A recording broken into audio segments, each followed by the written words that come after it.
Hello dear students, welcome back to organised knowledge channel. और आज की जो वीडियो है उसमें डिस्कस करेंगे worksheet number 78 for class 9th, subject social science है। और ये वर्कशीट आपके लिए 2 फरवरी 2022 के लिए शेड्यूल की गई है। आज की जो वर्कशीट है स्टूडेंट्स, उसमें हम जो हमारा चैप्टर 3 है हिस्ट्री का, Nazism and the rise of Hitler, third worksheet जो है इसकी करेंगे। सो वर्कशीट शुरू करने से पहले प्लीज़ चैनल को सब्सक्राइब कर दीजिए, बेल आइकन को भी प्रेस कर लो ताकि आपको आने वाली वीडियोस की नोटिफिकेशन बच्चों वो मिल जाए। देखिए क्या दिया गया है, राइज ऑफ हिटलर। तो पिछली वर्कशीट तक हमने देखा कि किस तरह जो वाइमर जो था, ठीक है, वर्सेटाइल जो वर्साए जो ट्रीटी हुई थी उसके चलते जर्मनी की हालत वो बहुत ज़्यादा ख़राब हो चुकी थी। फर्स्ट वर्ल्ड वॉर के बाद उसके ऊपर जो है कंपनसेशन का जो आप कह सकते हो कि हर्जाना एक तरह से लगाया गया था, और जिसके चलते जो जर्मनी है वहाँ पर अनएम्प्लॉयमेंट वो बहुत ज़्यादा हो गई। सो नाउ हिटलर जो है उसका यहाँ पर राइज होता है। और हिटलर कौन था? Hitler was a soldier in German army. Hitler जो है वो जर्मन आर्मी में एक सोल्जर था। The German defeat in First World War horrified him, and the Versailles Treaty made him furious. अब जो फर्स्ट वर्ल्ड वॉर में जर्मनी जो हारा था और जो वर्साई की ट्रीटी हुई थी उससे वो बहुत ज़्यादा हॉरिफाइड था। हॉरिफाइड यानी एक तरह से दुखी था, और जो है गुस्सा था। फ्यूरियस यानी एंग्री, ठीक है। In 1919 he joined German worker party. अब 1919 में उसने जो है जर्मन वर्कर पार्टी को ज्वाइन किया, which was later renamed as National Socialist German worker party. बाद में उसका नाम बदलकर National Socialist German worker party रख दिया गया था। This party came to be known as Nazi party, और इसी का नाम जो है, इसी को हम क्या कहते हैं, नाजी पार्टी कहते हैं। Now the crisis in the economy, polity and social form the background of the Hitler rise to power. अब जो इकोनॉमी का क्राइसिस था, ठीक है, सोसाइटी जो एक तरह से आप कह सकते हो कि जो समाज के अंदर जो क्राइसिस था, जो संकट था, उसने हिटलर को एक तरह से राइज होने में बहुत ज़्यादा उसका हाथ था। During great depression Nazism become a mass movement, ठीक है। अब इसी डिप्रेशन के चलते जो नाजिज्म है वो एक तरह से एक जन आंदोलन बन गया। After 1929 bank collapsed. 1929 के बाद जब शेयर मार्केट जो है एकदम गिरा था, तो उसमें क्या हुआ कि बैंक जो है वो कोलैप्स कर गई एंड बिजनेस शट डाउन, और जो बिजनेस है वो एक तरह से बंद हो गया। Worker lost their job, worker ने की जॉब चली गई, and middle class were threatened with destitution, ठीक है। अब जो मिडिल क्लास थी उसकी हालत और भी ज़्यादा यहाँ पर ख़राब हो चुकी थी। भुखमरी चारों तरफ थी, लाचार थे लोग, ठीक है। In such situation Nazi propaganda stirred hope of a better future. इस सिचुएशन में जो नाजी थे उन्होंने लोगों को एक बेटर फ्यूचर जो है वो दिखाया, उसका प्रचार प्रसार किया। In 1928 the Nazi party got no more than 2.6% vote in Reichstag the German parliament.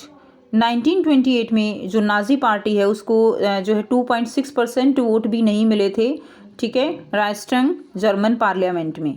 However, in 1932 it had become the largest party with 37% vote, ठीक है। लेकिन 1932 आते आते जो है ये 37% वोटों के साथ सबसे बड़ी पार्टी जो है वो राइक्सटाग के लिए बन चुकी थी। Now Nazi art of propaganda. अब देखिए उन्होंने किस तरह से जो प्रोपेगेंडा फैलाया, ठीक है। Hitler was a powerful speaker. Hitler जो है वो बहुत ही ज़बरदस्त स्पीकर था।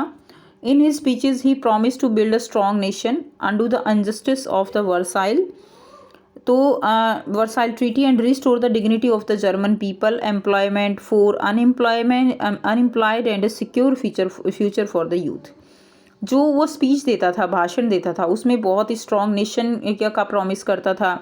जो भी वर्साई ट्रीटी थी उसके अंडर जो भी इनजस्टिस हुआ था उसके चलते, ठीक है, उसको जो है एक तरह से क्या था कि उसको गलत ठहराता, उसके बारे में बताता। और जो जर्मन पीपल, जो जर्मनी था वो अपने जो कंट्री है उसकी डिग्निटी को उभारने की बात करता, लोगों को रोज़गार देने की बात करता, और एक स्ट्रॉन्ग और सिक्योर फ्यूचर की बात करता है यूथ के लिए, जो उस समय की सबसे बड़ी प्रॉब्लम थी। Hitler devised a new style of politics. Hitler ने एक नए तरीके से जो है पॉलिटिक्स की। He understood the significance of ritual and spectacles in mass mobilisation. वो एक तरह से आप कह सकते हो कि वो समझ गया था रिचुअल, स्पेक्टिकल्स, मास मोबिलाइजेशन किस तरह से जो है ये काम करते हैं। Nazis held massive rallies and public meeting to demonstrate the support for Hitler and install a sense of unity among the people. Nazis ने बहुत बड़ी बड़ी रैलियाँ की, पब्लिक मीटिंग की, ठीक है, और वो मतलब जो हिटलर था वो एक तरह से जो ये दिखावा था, जो प्रदर्शन था, उसकी इम्पोर्टेंस वो जान चुका था, और जिसमें जो आपसी आपसी यूनिटी होती है उसको दिखाने के लिए उसने ये सारी बड़ी बड़ी रैलियाँ और जनसभाएं की। Now the red banner with the Swastika, उसने एक बैनर बना लिया रेड, ठीक है, रेड बैनर, एक उसके ऊपर स्वास्तिक का निशान था। The Nazi salute and the ritualise round of applause after the speeches were all part of the spectacle of power. तो बाद में जो है क्या था कि बहुत तालियां बजवाना और ये सारे उसके पावर को दिखाते थे, ठीक है, उसके शक्ति प्रदर्शन का ये सारी चीज़ें उसका हिस्सा थी। Nazi propaganda skillfully projected Hitler as a messiah, as savior, as someone who had arrived to relieve people from their distress।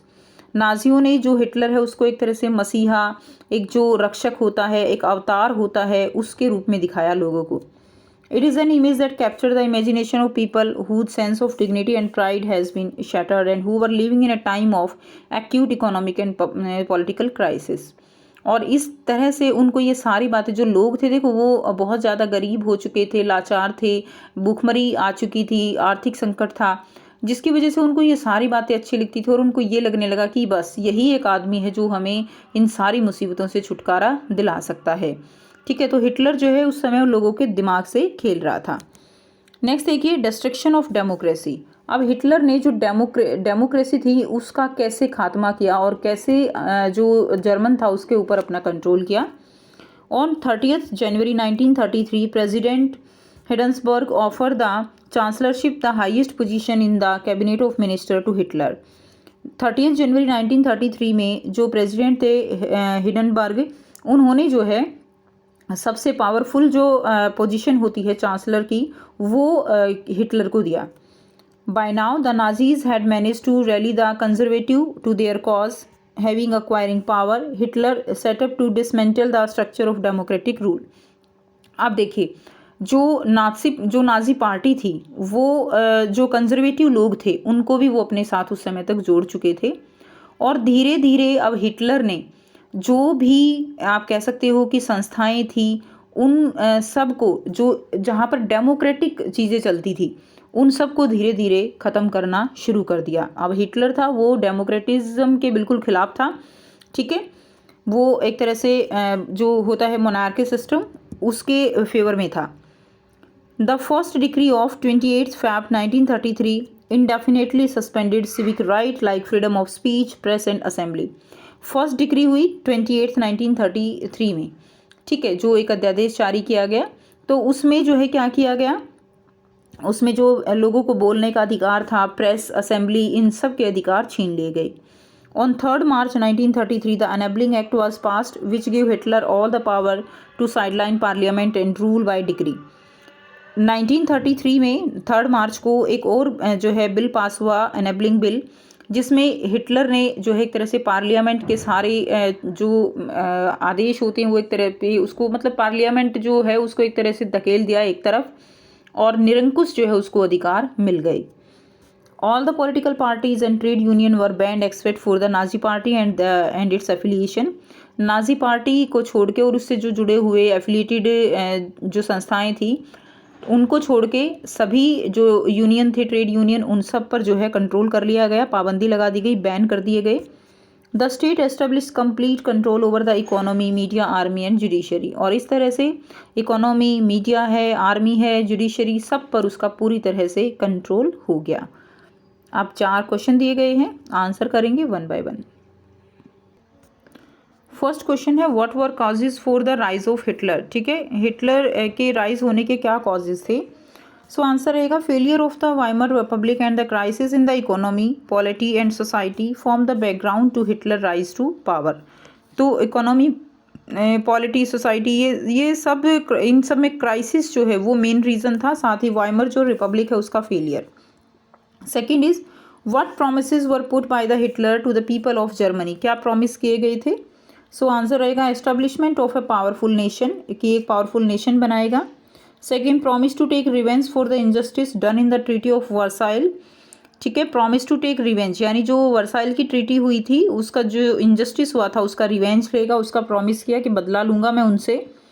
Third है to restore lost prestige of German society. Fourth is assurance of a secure future to the unemployed and youth, जो unemployed थे, youth था, उसको जो है secure future का promise किया था। क्वेश्चन नंबर 3 है which steps were taken by the Hitler to control the nation, कौन कौन से स्टेप जो है लिए गए हिटलर के द्वारा नेशन को कंट्रोल करने के लिए। फर्स्ट रहेगा the opposition parties were repressed, ठीक है। Second, the freedom of expression, press, assembly were taken away through the ordinance issued on 28 February 1933, तो जो प्रेस, असेंबली, उन सबको की फ्रीडम जो है छीन ली गई थी। थर्ड है all political parties and trade union were banned. And number fourth, having acquiring power Hitler set out to dismantle the structure of democratic rule, democratic rule को एक तरह से ख़त्म कर दिया था। नंबर 4 है question, do you also influence by the ideas and things published in media, ठीक है। Give any one example from your own experience, तो जो मीडिया में छपता है, पब्लिश होता है, क्या आप उसे जो है इफेक्टेड होते हो, इन्फ्लुएंस होते हो। तो कई बार ऐसा होता है स्टूडेंट्स कि हम मीडिया में जो भी न्यूज़ आती है उससे इन्फ्लुएंस होते हैं। जैसे अगर हम कोविड की बात करें कि इतने केस आ रहे हैं या जो अपडेट होती है उनसे हम इन्फ्लुएंस होते हैं। कोई इस तरह की न्यूज़ आती है जैसे कि अभी अगर आपके रिगार्डिंग ही समझा जाए तो जैसे अगर आपको थोड़ी सी भी न्यूज़ मिलती है कि आपको स्कूल खुलने वाले हैं तो आप जानना चाहोगे कि भाई कब से स्कूल खुल रहे हैं, कब से हमें जाना है, तो हम इन्फ्लुएंस होते हैं।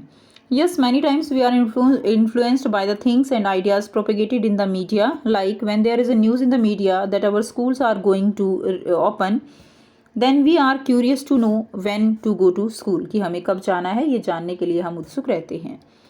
तो इस तरह से आप अपनी वर्कशीट कंप्लीट कर लेंगे। तो ये थी बच्चों आपकी आज की एसएसटी की वर्कशीट।